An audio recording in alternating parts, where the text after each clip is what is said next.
en el que todos pueden confiar. Al final de este mensaje compartiremos con ustedes nuestra dirección y el número telefónico donde usted puede solicitar nuestros materiales de estudio. Y ahora con ustedes, el pastor David Ormachea. Los poetas y escritores de himnos tienen una manera maravillosa de decir tremendas palabras.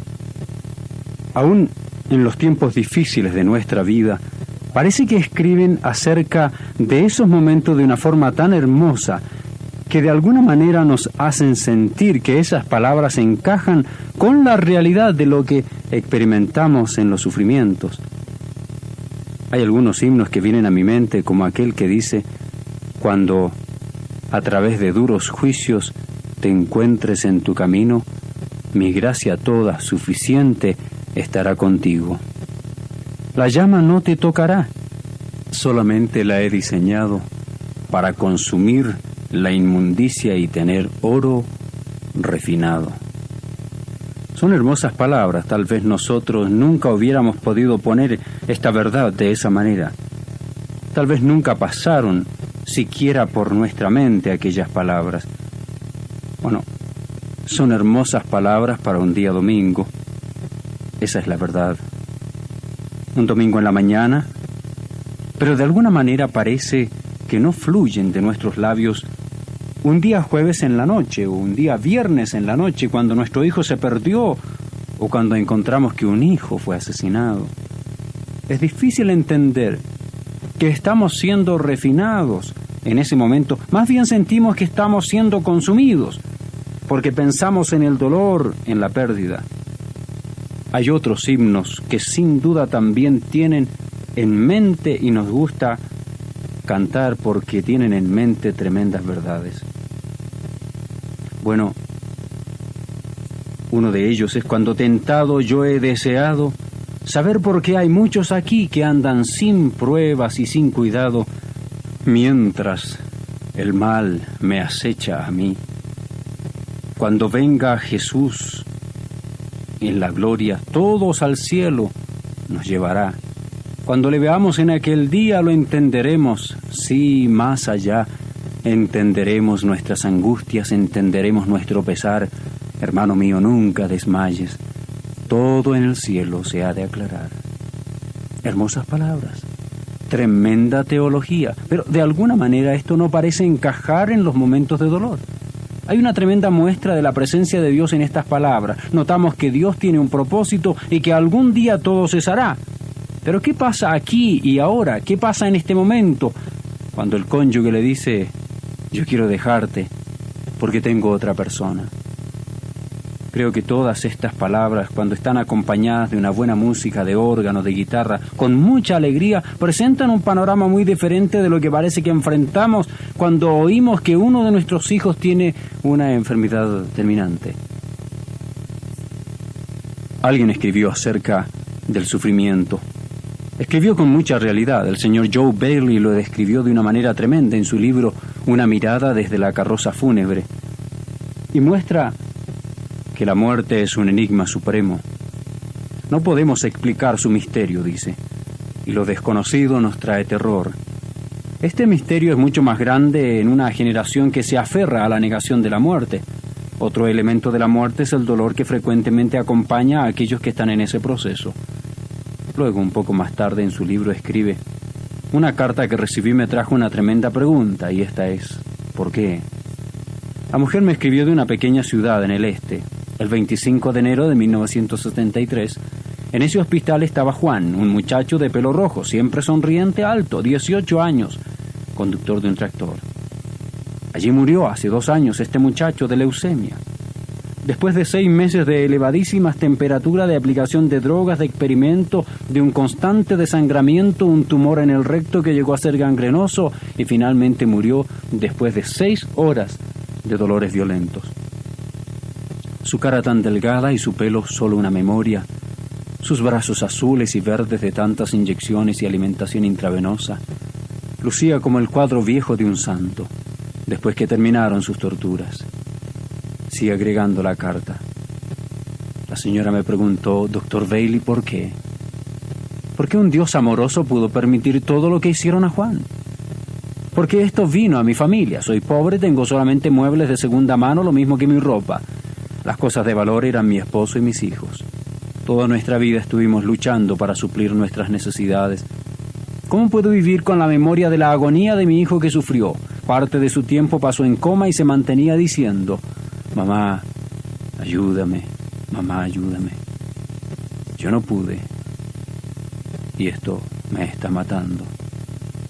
Yo musité, dice la señora, en sus oídos: Juan, Juan, te amo mucho. Y de pronto sus brazos me abrazaron suavemente y con un pequeño impulso logró decirme de lo profundo de su ser: mamá, yo también te amo. Hubo una pregunta luego al final de la carta de esta sufriente señora que decía: ¿por qué un Dios amoroso permite todo lo que sucedió a mi hijo Juan? Todos estos pensamientos nos dejan a nosotros con una verdad inescapable. El sufrimiento trae preguntas que usualmente no son fáciles de contestar y que muchas veces no tienen respuestas. Hay una cosa que nos une a todos en este tapete de la vida, y es que existen diferentes clases de amenazas, de sufrimientos en la vida de todos los hombres. Escuchándome en este momento hay algunos de ustedes que han pasado a través del divorcio, de la muerte, el suicidio de un ser querido, una terrible enfermedad, noticias impactantes, escándalos, los horrores de rumores que han arruinado la reputación o un revés financiero. Por sobre todas las cosas, estas experiencias tal vez sin explicación y rodeadas constantemente con la misma pregunta: ¿por qué? ¿Por qué? ¿Por qué? Debo decir con mucha claridad que no tengo una respuesta simple que ofrecer. No tengo una respuesta rápida. Yo le engañaría si les dijera eso. Un poco más tarde les sugeriré por lo menos algunas razones entre muchas que puedo encontrar en la palabra de Dios, que nunca esconde el lado oscuro de la vida. Aunque no le voy a dejar con la impresión de que seremos capaces de explicar todas las cosas que sufrimos, porque aquellas cosas en su mayor parte no tienen explicación y sabemos simplemente que junto con el misterio del pecado y el misterio de la muerte va el misterio del sufrimiento. Usted nunca pensará de la muerte como un amigo. La muerte es un enemigo y será el último enemigo que nuestro Señor destruirá. A veces es un alivio, pero de ninguna manera es un amigo. El sufrimiento puede transformarse en algo que trae un bien como consecuencia, pero en el momento que ocurre de ninguna manera es bueno. La angustia y los dolores que tal vez no entendemos en el momento en que nos acosan pueden traer un resultado positivo, pero en el momento son muy dolorosos. No importa cuánto ame a Jesús, no importa cuánto dependa de sus palabras, negar el dolor es negar nuestra humanidad, negar nuestra angustia, negar nuestra humanidad.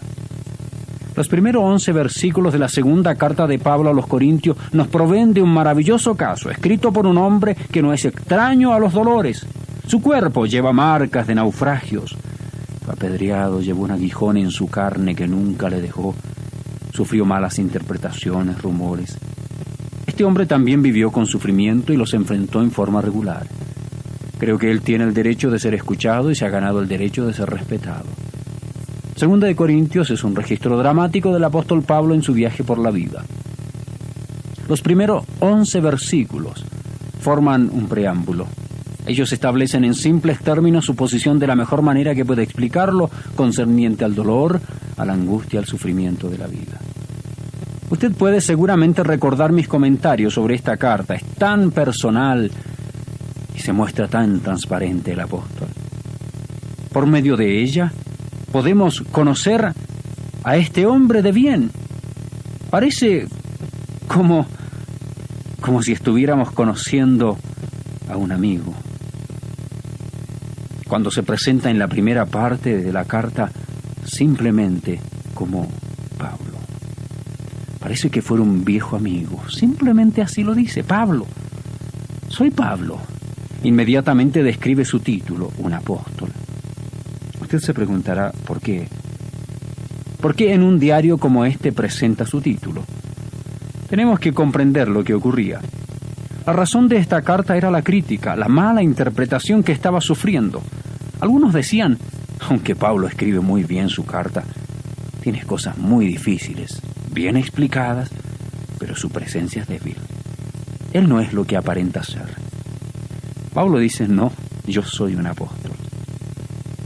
Él es el que dice, yo voy a ir a visitarles. Algunos pensaban, él no viene nunca. Pablo no cumple sus palabras. Pablo responde, no, yo soy un apóstol. Algunos dirían, él es uno de que se cree que tiene autoridad. Y Pablo respondería, soy un siervo, soy un apóstol. Apóstol en el griego es la palabra que significa enviado. Tremenda palabra usada en ocasiones en la Escritura para describir a aquel individuo único que en el primer siglo tenía dones milagrosos, habilidades tremendas, de tal manera que podía hablar como un oráculo de Dios. ¿Puede imaginarse? Cuando él se paraba para hablar, hablaba palabra de Dios, sin error. Eso fue necesario hasta que la Biblia se completó como revelación.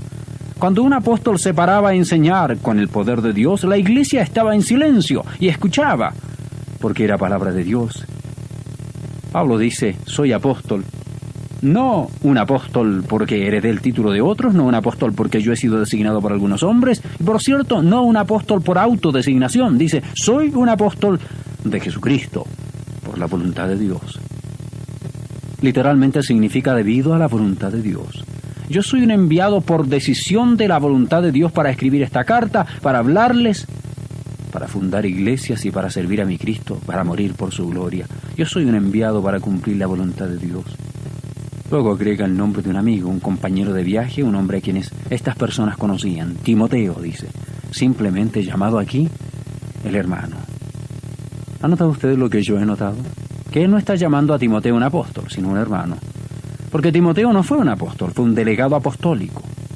El apóstol Pablo delegó a Timoteo ciertas responsabilidades, derechos y autoridades, pero nunca lo llama un apóstol, porque aquel rol había terminado. Hubieron 12 apóstoles designados por Dios cuando él vino a este mundo. Se hizo carne el Cristo. Llamó a 12 hombres que durante el primer siglo estaban llamados a levantar la iglesia, a llevar la iglesia al mensaje de Dios. Pero aún el joven Timoteo, a pesar de sus virtudes, no llevaba este título. Es llamado por Pablo, mi hermano. La carta está escrita con mucha claridad a la iglesia de Dios que está en Corinto. Me da un poco de risa cuando leo esto, porque esta iglesia es una de esas que amaba seguir a los hombres. ¿Lo recuerda? Es llamada iglesia de Dios. Esta es la iglesia que tenía grupitos, que prefería a veces oír a Pedro por sobre todos los demás, u otros que preferían oír a Pablo, y algunos que estaban fascinados por la elocuencia de Apolos, y por supuesto nunca faltan los súper espirituales que decían, solamente escuchamos a Jesucristo. Precisamente ese es el grupo más difícil de ministrar en todos los tiempos, aquellos que dicen, solo escuchamos a Jesucristo, a ningún maestro humano. El apóstol al inicio de su carta dice, Corintios, vosotros sois una iglesia de Dios, no de los hombres, una iglesia libre. Pero me dirijo a ustedes, los que están en Corinto, junto con todos los santos que están en Acacia. Probablemente esta frase que tiene en mente el apóstol está diciendo que esta carta por medio de los corintios a otras personas, aquellas personas que estaban siendo impactadas por la vida de aquellos que eran parte del liderazgo de la iglesia de Corinto, iban a ser bendecidos. Este saludo tan maravilloso ha llegado a ser tan familiar cuando el apóstol dice, gracia y paz a vosotros. Gracia es lo que Dios hace por nosotros y nos da aunque no merecemos, que no podemos pagar, pero que proviene de la protección de nuestro Padre. Él nos da su favor no merecido a través de Jesucristo, y una vez que nos da esta gracia, esta es seguida por la paz. Paz es aquella libertad de toda distracción interior. Paz es un descanso interior y nos ofrece ambas cosas. Las ofrece a los hermanos de Corinto, gracias y paz de Dios, el Padre y del Señor Jesucristo. De paso debemos decir que al comienzo de esta carta, en este preámbulo del sufrimiento, creo que es muy importante recordar que aquellas dos palabras van a jugar un rol muy importante cuando hablamos del sufrimiento. Juegan un rol muy importante cuando las angustias nos atacan. La gracia y la paz, que no vienen de nosotros, que no viene de consejo humano, gracia y verdad que vienen de Dios el Padre. Cuando encuentro que mis piernas tiemblan por una sorprendente información negativa, cuando tengo que pasar por tiempos que no puedo explicar, o cuando me encuentro a sí mismo buscando respuesta, tratando de tomar algún consejo de otros, no encuentro esperanza y me encuentro sin sabiduría. Es allí cuando he descubierto que debo mirar hacia arriba. esperar y confiar que la gracia de Dios vendrá y junto con ella la paz. Si nos preguntamos por qué, en el versículo que sigue tenemos una explicación. En realidad son palabras sabias de explicación. Pablo dice: bendito sea el Dios y Padre de nuestro Señor Jesucristo, Padre de misericordias y Dios de toda consolación, el cual nos consuela en todas nuestras tribulaciones, para que podamos también nosotros consolar a los que están en cualquier tribulación, por medio de la consolación con que nosotros somos consolados por Dios. Aquí se repite tanto la palabra consolación que parece uno de aquellos trabalenguas. Me acuerdo de algunos que aprendimos cuando pequeños. Hay mucho que aprendimos. Trabalenguas que llevaban tantas palabras repetidas o el mismo sonido, muy difícil de repetir. ¿Recuerda alguno? Pedro Pablo Vélez Pereira, pobre pintor portugués, pinta paisaje por poca plata para pagar pasaje para pasear por París. Bueno, ese es uno. Hay muchos. Y eso parece este pasaje. Eso es lo que ocurre.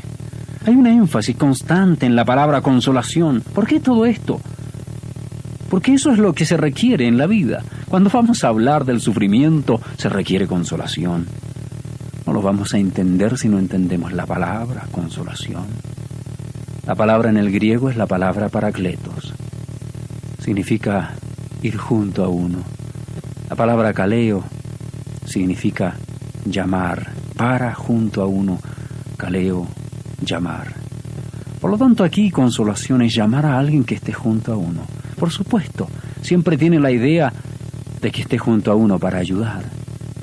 Si mi automóvil se daña, lo que tengo que hacer es buscar un teléfono, llamar a un gran camión llamado grúa, camión que tiene todo lo necesario para venir junto a mí, junto a mi automóvil.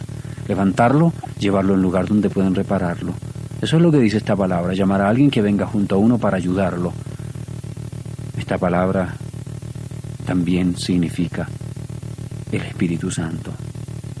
Allí en el Evangelio de Juan se le llama el Consolador. Dice: si yo me voy, enviaré el Consolador. Allí está la palabra parakletos, alguien que viene junto a nosotros para prestarnos ayuda. La misma raíz de esta palabra es usada aquí 10 veces en los versículos 3 al 7. Cuando el apóstol usa algún término por algunas ocasiones, en este caso 10 veces en un par de frases, está tratando de enfatizar algo. Esto es muy claro, muy obvio. Eso es lo que el apóstol está diciendo aquí: que sea bendito el Dios y Padre de nuestro Señor Jesucristo, quien parakletos, quien nos consuela a nosotros, quien está junto a nosotros para ayudarnos, quien trae el ánimo, quien trae aquello que necesito en mi aflicción, aquel que entiende que no puedo cantar en ese momento cuando los duros juicios me atacan en la vida. Es el Espíritu Santo que comprende cuando estoy llorando, confundido, cuando no puedo entender por qué, como la madre de Glenn Chamber. El sueño de Glenn Chamber años atrás fue llegar a ser parte de La Voz de los Andes, Radio HCJB en Quito, Ecuador, ser misionero. Lo había esperado con mucha alegría, había orado a Dios por esto, estaba contento, había recibido el entrenamiento para llegar a ser un misionero, estaba en el aeropuerto listo para viajar. Finalmente su sueño sería cumplido. Glenn Chamber no tenía un pedazo de papel para escribir a su madre desde el aeropuerto. No encontraba un papel. Lo que encontró fue un pedazo de periódico en el aeropuerto. Sacó un pedazo. No puso atención a lo que decía, solamente que había un gran espacio en blanco. Y en ese anuncio, una gran pregunta, una gran palabra, la palabra ¿por qué? Alrededor de aquella palabra escribió. Tenía espacios en blanco. Decidió cortar ese pedazo, escribir una nota a su madre. En medio de la palabra ¿por qué? Escribió palabras de amor, dobló el papel, lo metió en el sobre, lo puso en el buzón de correo del aeropuerto, se subió al avión que nunca llegó al Ecuador. Un DC-4 de la línea aérea Avianca que se estrelló en la montaña llamada El Tablazo a 14.000 pies y explotó en llamas. Allí murió el sueño, la ilusión de Glenn Chamber y nunca llegó a ministrar en La Voz de los Andes. Él pudo poner su carta en el correo del aeropuerto antes de salir. La madre, que ya había oído la noticia de la calamidad, recibió posteriormente al siguiente día la carta. Abrió el sobre. Para su sorpresa, en el centro, llamando la atención, en medio de las palabras que su hijo le escribía, estaba la pregunta real. aquella que se había hecho por muchos momentos. ¿Por qué? Porque es allí cuando necesitamos consuelo, el Paracletos. Es allí cuando necesitamos a alguien que venga junto a nosotros, que ponga su brazo, nos abrace. Alguien que nos comprenda, aunque no tenga la respuesta.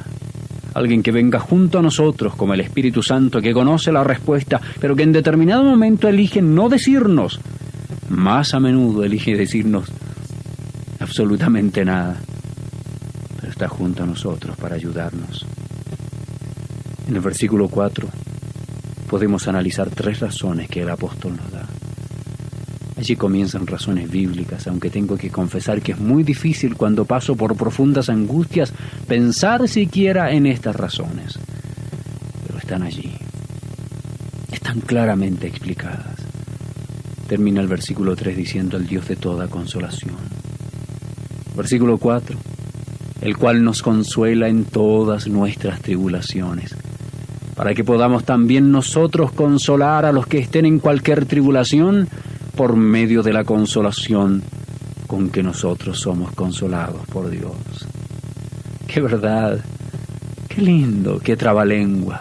Pero qué cierto. Allí aparece muy claramente la primera razón del sufrimiento. En primer lugar, sufrimos para que podamos también nosotros consolar a los que están en cualquier tribulación. Así de sencillo lo explica el apóstol. Es como una reacción en cadena. Yo paso por sufrimiento, Dios me consuela con toda su consolación, y finalmente cuando salgo de la angustia, la decepción, el horror y esta inestabilidad, en mi camino encontraré a alguien más que pasa por una experiencia similar, y entonces estaré capacitado para entenderlo. Si nunca hubiera pasado por aquella pérdida, por aquella angustia, por aquel dolor, por aquella ruptura, por aquel fracaso, nunca hubiera tenido el equipo interior necesario para comprender y menos para consolar a otros. ¿Quién mejor que alguien que ha sufrido puede ministrar a otros que han sufrido? Nadie puede ministrar a aquellos que están paralizados, confinados a una silla de rueda, a los discapacitados, sino Joni Eareckson Tada. Si usted no ha leído su libro titulado Joni, por favor, cómprelo. Cómprelo. No podría entender usted, si no lee este libro, por qué esta mujer está lista y capacitada para ministrar. No puede entenderlo. Solamente tendría que saber que ella está en su silla de ruedas paralizada hasta el cuello. Tendría que escucharla cuando le ponen un micrófono y testifica o canta. Solo tiene que ver su sonrisa, escuchar sus palabras, y usted será ministrado, porque donde quiera ella va, ministra a personas en silla de rueda y miles le escuchan. ¿Por qué? Simplemente porque un día ella se lanzó un clavado, una señorita quedó paralizada del cuello hasta los pies. Hoy, por la ayuda del Espíritu Santo, puede pintar cuadros con un pincel en sus labios, predicar el Evangelio y cantar a aquellos que sufren. ¿Sabe por qué? Porque fue consolada por Dios. Usted podrá ministrar si recibe el consuelo de Él. Usted ha escuchado la primera parte de este mensaje que corresponde a uno de nuestros programas de radio. Ahora, una vez más con usted, el pastor David Ormachea, para presentar la segunda parte de este mensaje de la serie titulada Un ministerio en el que todos pueden confiar. En el programa anterior comenzamos viendo cómo el apóstol Pablo comienza simplemente como un amigo. Soy Pablo. Y luego da su título. Soy un apóstol, no por voluntad de varón, por voluntad de Dios. Y entonces luego explica gracia y paz, porque es gracia y paz lo que necesitamos en medio del sufrimiento. Y a partir del versículo 3 hasta el versículo 7 hay una palabra que se repite constantemente, es la palabra consolación. El apóstol usa este término en muchas ocasiones para describir verdaderamente lo que es la consolación. La consolación, que significa que Jesucristo es nuestro amigo, está listo para consolarnos y que cuando Él se fue nos dejó al Espíritu Santo, al Paracletos, al Consolador, para que esté junto a nosotros para ayudarnos. Dijimos que la palabra consolación allí era Paracletos, para, que significa junto a uno, y la palabra kaleo, que significa llamar. Por lo tanto, consolación es llamar a alguien que esté junto a uno, por supuesto, siempre con la idea de ayudar. Eso es lo que hace el Espíritu Santo. En el Evangelio de Juan dice Jesucristo: si yo me voy, enviaré al Consolador, el Paracletos, que viene para prestarnos ayuda en medio de nuestro sufrimiento. Aunque muchas veces nuestra mente queda simplemente en medio del conflicto, la pregunta, ¿por qué? Como quedó en la mente de la madre de Glenn Chamber, de quien dijimos en el programa anterior que fue un joven, un hombre que deseaba con todo su corazón venir a ministrar a Latinoamérica, allí en La Voz de los Andes, Radio HCJB, Hoy Cristo Jesús Bendice en Cristo, Ecuador. Ministrar al mundo, ese era el anhelo de su vida, ser misionero.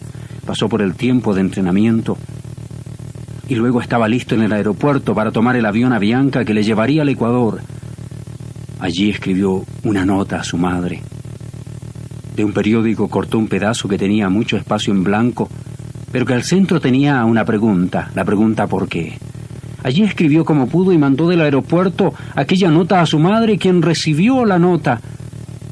Cuando el avión DC-4 de la línea aérea Avianca en dirección a Ecuador se estrelló en la montaña llamada El Tablazo a 14.000 pies de altura, explotó en llamas y murió Glenn Chamber con su sueño y sus ilusiones.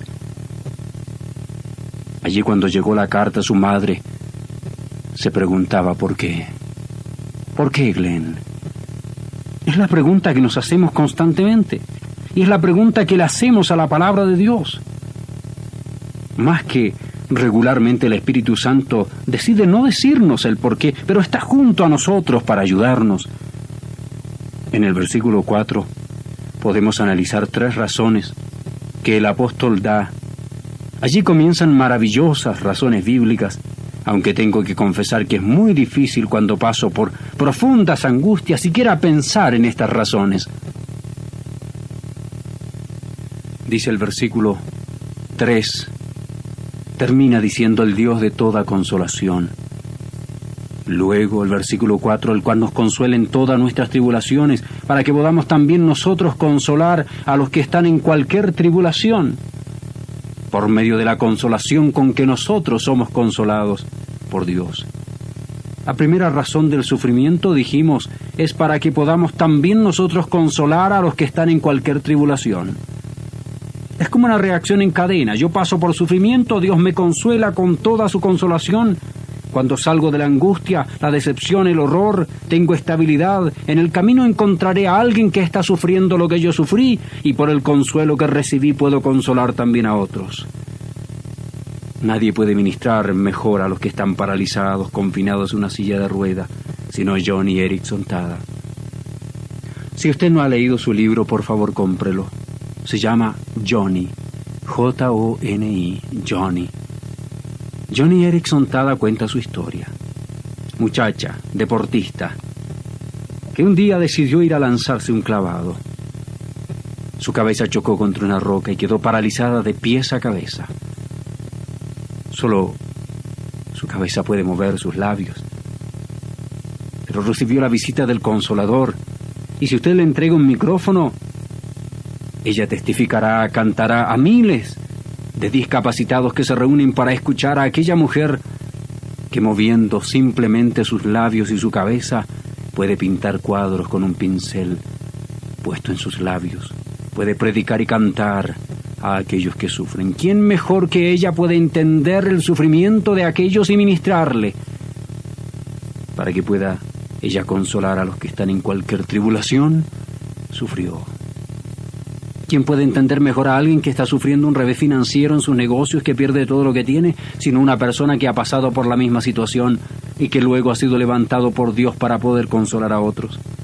¿Quién puede entender mejor a un divorciado que un divorciado? ¿Quién puede entender mejor a aquella llamada que viene para decirnos de un trágico accidente, sino aquel que ha pasado por esas experiencias? Eso es todo lo que significa este versículo. ¿Quién lo sufre en el momento no lo comprende? no podemos entenderlo. Como dice el himnólogo, estamos siendo hundidos en el mar de la perplejidad. Estamos perplejos. Las olas de la confusión nos atacan con intensidad. Somos muy débiles para, por medio de un grito, buscar ayuda, o aún para calmar las olas, o para levantarnos por sobre ellas. Es demasiado tarde para que en el tempestuoso mar comencemos recién a aprender a nadar. Pablo dice en el versículo 5, porque de la manera que abundan en nosotros las aflicciones de Cristo, así abunda también por el mismo Cristo nuestra consolación. Es allí cuando experimentamos su abundante comprensión y somos objeto de su asistencia. Entonces, cuando otro necesita, tenemos abundancia de lo mismo, porque el consuelo fue depositado en nuestras vidas y hoy podemos compartirlo. No lo olvide nunca. Sufrimos para que estemos preparados para consolar a otros que pasan o pasarán por situaciones similares a las que nosotros pasamos. En el versículo 6, note la perspectiva. Si somos atribulados, es para vuestra consolación, es para la consolación de otros. Si somos atribulados, dice el versículo, es para vuestra consolación y salvación, o si somos consolados, es para vuestra consolación y salvación, la cual se operan en sufrir las mismas aflicciones que nosotros también padecemos. Es decir, podemos consolar cuando otro pasa por las mismas aflicciones que nosotros también padecimos o hemos padecido. Está diciendo que en aquellos momentos cuando yo paso la más profunda tristeza, Dios me da una medida especial de paciencia si yo enfoco en el cómo puedo ayudar a alguien algún día, en algún momento, en algún lugar. Si usted está sufriendo los dolores de tener un miembro en la familia que es un alcohólico, involucrado en el abuso de drogas, no podemos ver una razón tras eso, es posible que la haya. Finalmente usted estará en la capacidad de ayudar a otros que pasan por sufrimientos similares. Usted comprenderá muy bien, sabrá que podrá ministrar. Eso es lo que ocurrió con Pablo. Examinemos el versículo 8 que dice, porque hermanos, no queremos que ignoréis acerca de nuestra tribulación que nos sobrevino en Asia. Así le llama, tribulación. No quiero que ignoren esto. Tuvimos tribulación cuando estábamos en Asia de tal manera que fuimos abrumados sobremanera, más allá de nuestras fuerzas, de tal modo que aún perdimos la esperanza de conservar la vida. Qué bueno que el apóstol escribió esto. No detengamos su pluma. Sigue escribiendo, Pablo, no lo silenciemos, no pongamos nuestra mano sobre su boca, porque es un apóstol por voluntad de Dios. Él es aquel que fundó iglesias, que habló por Dios, que ofreció gracia y paz. Pero él dice también, al mostrar una tajada de su vida, que debemos comprender que hubo tiempos en que estuvo atemorizado, aún pensando que perdería la vida. Alfredo Plummer es un confiable comentarista de la Carta a los Corintios. En las páginas de su comentario he encontrado una declaración sobre esta palabra, tribulación. Dice que Pablo estaba diciendo, estábamos literalmente sin una forma de escapar, prácticamente perdidos, aún creyendo que perderíamos la vida. Pablo mostró su estado de ánimo y de ninguna manera estaba tratando de ocultarlo a los hermanos de Corinto. Está tratando de mostrar cuán deprimido estuvo, se encontró sin un camino disponible para salir de aquella circunstancia opresiva. Es posible que usted se encuentre allí en este momento, arrinconado. No hay caminos de escape. No puede salir del embravecido mar, no sabe nadar, no puede encontrar una salida, es un callejón sin salida. Hay murallas altas, hay que vivirlo, soportarlo, eso es todo su pensamiento en medio de la angustia. Estas son palabras de Pablo, fuertes y claras. Cuando yo llego a un lugar así, pienso que ni siquiera voy a salir con vida. Cuando estoy en una situación difícil y Dios muchas veces ha permitido que pase esas situaciones, Pablo dice, Dios lo ha hecho con motivo. Y Dios ha tenido motivos. En primer lugar, para que yo pueda consolar a otros, para que yo esté preparado, para que cuando reciba la salida, cuando reciba el consuelo, pueda guardarlo, almacenarlo en mi vida, para el momento en que encuentre a alguien arrinconado, desconsolado, poder brindarle el consuelo. Para que por medio de la consolación con que yo puedo consolarle, también en el futuro pueda consolar a los que estén en cualquier tribulación, así como yo fui consolado. Mira el versículo 9. Tuvimos en nosotros mismos sentencia de muerte. Allí entrega la segunda razón, muy importante también. Dios permite el sufrimiento. ¿Por qué? En segundo lugar, para que no confiásemos en nosotros mismos, sino en Dios, que resucita a los muertos. Las razones son tan claras como Pablo las describe aquí en la Biblia. Dice Pablo en esto que el sufrimiento fue de tan gran intensidad que fue diseñado por Dios para llevarlo al final de su fuerza. Al momento en que ya no tenía fortaleza, momento en que estaba sin explicación, sin una vía de escape, sin fortaleza para seguir, fue el momento en que tenía que caer delante de Dios para decir: ayúdame, Señor ahora. Una cosa es citar de memoria Proverbios capítulo 3, versículos 5 y 6, Proverbios 3, 5 y 6, y otra cosa es vivirlo, cuando dice: fíate del Señor de todo tu corazón, y no te apoyes en tu propia prudencia. Reconócelo en todos tus caminos, y Él enderezará tus veredas. Esa senda que el Señor va a enderezar en el momento de la aflicción se ven nubladas, no sabemos bien dónde vamos, pero si nos apoyamos en Él, Él nos llevará a camino seguro. Todo esto va casi en contra de todo lo que nos dice el sistema mundanal. Se nos ha dicho: tú eres capaz de lograr todo, eres competitivo, puedes alcanzar lo que quieras, eres grande, eres fuerte, todo lo que te propones puedes lograr, toda la vida puedes manejarla, tienes un buen cerebro. Porque el mundo tiene la tendencia a decirnos que tenemos el mundo en nuestras manos. Sin embargo, cuando llegan los momentos de aflicción sabemos que nada es manejable por nosotros, a menos que Dios nos ayude. Es allí cuando tenemos que mirar exclusivamente hacia arriba, como dice Pablo, para que no confiásemos en nosotros mismos, que somos limitados, sino en Dios que resucita a los muertos. Él es ilimitado, es omnipotente. Jeremías 29:11 es una de las más grandes promesas de todo el Antiguo Testamento. Dios, a través de la pluma del profeta, dice: porque yo sé los pensamientos que tengo acerca de vosotros, pensamientos de paz y no de mal, para daros el fin que esperáis. Promesa afirmada por Dios, la más grande nota que podemos recibir: yo conozco los planes que tengo para ti, no son calamidad, te estoy diciendo que son planes para tu bien. Es posible que no encuentre rima en este momento en la música que escucha, en la letra que está leyendo, pero más tarde será una sinfonía. Dios nos dice: esto no parece encajar en tus planes ahora, pero te lo prometo, yo conozco tu futuro y todo lo hago por ti, es para tu bien, lo he arreglado perfectamente. Pablo realmente está escribiendo una nota de agradecimiento, de tremenda esperanza. Permítame decirle por qué ha escrito estas palabras, porque en sus últimos versículos dice que es Dios quien tiene todo bajo control. Versículos 10 y 11 dice, 2 de Corintios, capítulo 1, versículos 10 y 11, el cual nos libró, pasado, el cual nos libra, presente, y en quien esperamos que aún nos librará de tan grande muerte, futuro, cooperando también vosotros a favor nuestro con la oración, para que por muchas personas sean dadas gracias a favor nuestro, por el don concedido a nosotros por medio de muchos. Aquí está la tercera razón. Sufrimos para que podamos aprender a dar gracias en todo. No olvide las razones mencionadas.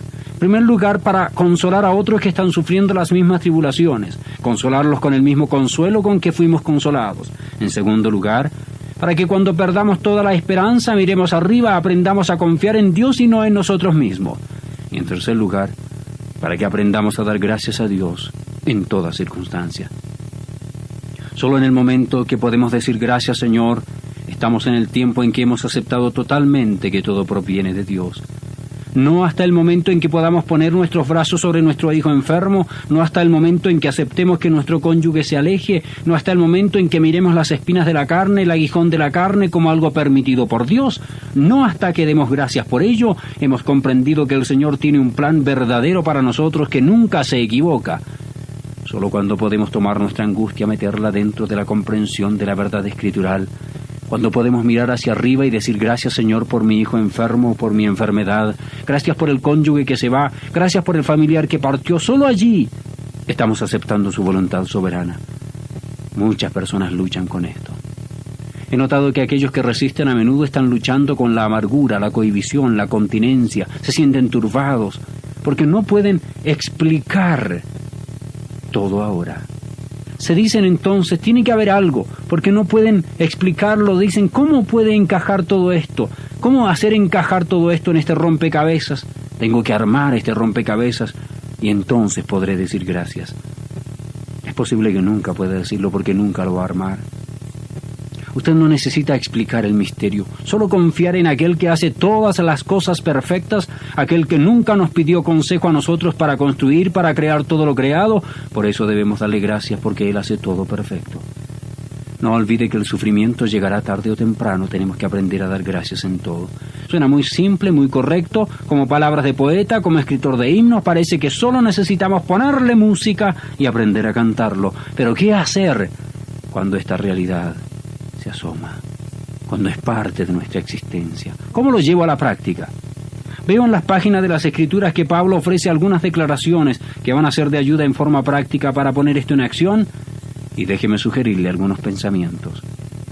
En primer lugar, en los sufrimientos.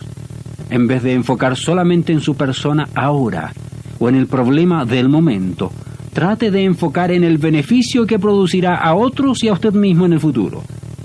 Sí, cuando el sufrimiento nos ataque y pase el tiempo, en vez de enfocar en nosotros mismos o solo las circunstancias o en nuestra persona, enfoquemos en el beneficio que van a tener otros cuando nosotros ministremos. Ciertamente habrán beneficios. El consuelo que nosotros llevaremos, la comprensión que tendremos, la compasión que experimentaremos en nuestra vida, la sanidad que podrán experimentar aquellos quebrantados de corazón, será tremenda. Cuando nosotros demos consuelo por el consuelo que recibimos, porque nosotros fuimos consolados. ¿Sabe usted lo que esto producirá en la vida de usted, si usted pone el enfoque en el beneficio del futuro? En medio de la prueba, en medio de la circunstancia difícil, esto le traerá esperanza en el momento en que el sufrimiento le ataca. Segundo pensamiento que quiero compartir. En vez de luchar, ríndase. En vez de resistir, abandone. Recuerde que el sufrimiento es más grande, que usted no puede manejarlo. En vez de pelear, mejor ríndase, y en vez de resistir, abandone. Entrégueselo a Dios. Si usted no puede luchar, ¿para qué persistir?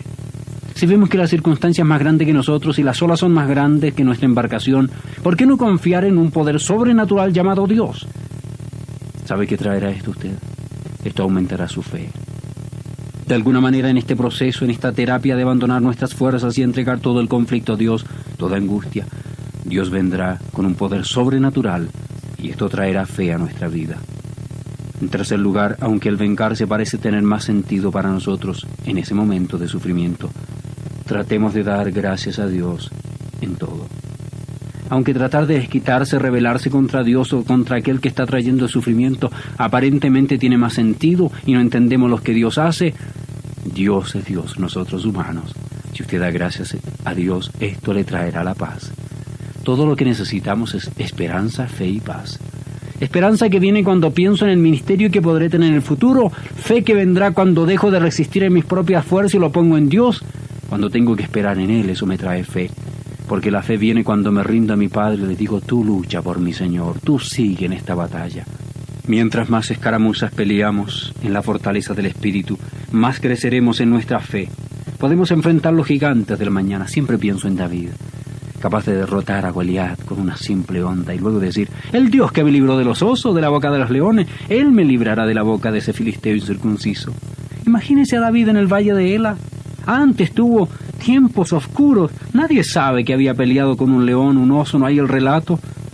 Pero fueron tiempos oscuros, de prueba, dificultad, de silencio, de preparación para luchar en frente de los conflictos. Si aprendemos a dar gracias a Dios en todo, tendremos paz. Sabremos que Él nunca se equivoca, eso trae paz. Dios nunca pierde su tiempo en las pruebas. Están diseñadas para fortalecer los músculos de nuestra fe, nuestra confianza, para que no nos rebelemos, sino que esperemos en Él. Las situaciones de angustia llegarán, siempre vienen, pero algo que me trae mucha esperanza es leer el inmortal libro El progreso del peregrino. Si no lo ha leído, léalo. Allí encontramos tremendas analogías de nuestra vida diaria. El héroe Juan Bunyan escribe desde la prisión. Se llama a sí mismo cristiano. Cristiano es el héroe. Sale de un peregrinaje desde la tierra hacia el cielo. Durante su peregrinaje encuentra toda clase de caídas, abismos, precipicios, pantanos. Me encanta este libro. Cuando usted se mete en esta historia, encuentra que el cristiano cae en el lago del desánimo, de la angustia. Mientras estaba allí flexible, vino junto a él y otro amigo, quienes trataron de decirle que era un tonto. Sin embargo, cuando estaba en medio de aquel lago hundiéndose, una mano se extendió hacia él para ayudarle. Su nombre, Paracletos, el ayudador. Escuche el relato. Cristiano cayó en el lago del desánimo, estaba solo. pero seguía tratando de luchar, aunque estaba lejos de su propia casa. Sin embargo, no podía salir por la carga inmensa que llevaba sobre sus hombros. Sin embargo, yo contemplé en mi sueño que un hombre vino a él, cuyo nombre era Ayudador. Le preguntó: ¿qué estás haciendo allí? Después de su respuesta, el Ayudador le dijo: dame tu mano. Por lo tanto, Cristiano le dio su mano, lo sacó, lo levantó, lo puso sobre tierra sólida, lo puso nuevamente en su camino. La belleza de este libro es que Cristiano seguía haciendo la misma pregunta: ¿por qué ocurrió esto? Cristiano dice: oh, qué tremendo lugar. ¿Por qué hay un lugar donde hay que caer así? El Consolador responde: ese pantano es un lugar que no debe ser quitado, ni mejorado, ni corregido.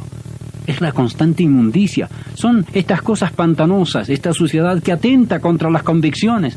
Es este mundo de pecado el que atrapa, por eso llamado el lago del desánimo, porque allí el pecador se da cuenta de su condición pecaminosa cuando ve sus circunstancias, temor, duda, desánimo, le asoma.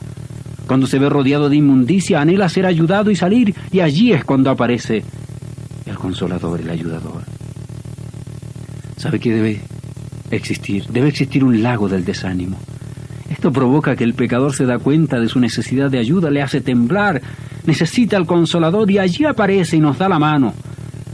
Oh, muchos libros podrían ser escritos con las experiencias que usted me relate. Tantos relatos de cuántas veces ha pasado usted por el lago del desánimo. Pero allí ha levantado sus manos diciendo: Señor, ayúdame. ¿Cuántos pecadores han salido de allí del lago del desánimo cuando no podían hacerlo por sí solos, rodeados de inmundicia? Vino el Salvador. Algunos de los que me están escuchando se encuentran en este mismo momento caminando en dirección al lago del desánimo. Otros ya cayeron, ven toda la inmundicia. ¿Por qué no clama al Consolador? ¿Por qué en este momento no busca la ayuda? Él está listo, está su mano extendida, está listo para ayudarle. Clame a Él. Él vendrá. Es en medio del sufrimiento que Dios vendrá para consolarle. Y luego usted podrá consolar a otros que se encuentran en tribulación. Y en el sufrimiento usted podrá decir: ya no confío en mí mismo, sino en Dios. Y usted podrá aprender a dar gracias a Dios. Cuando otros oren por usted, usted reciba respuesta y ame al Consolador. Usted podrá consolar a muchos más. ¿Estás listo a hacerlo? Ha sido un privilegio compartir con ustedes la exposición de la palabra del Señor. Si usted desea adquirir toda esta serie de estudio o recibir información sobre los materiales disponibles, escriba una carta a Visión para Vivir, P.O. Box 87500, Yorba Linda, California 92686. O llámenos al teléfono 1-800-89-VIVIR o el número 1-800-898-4847.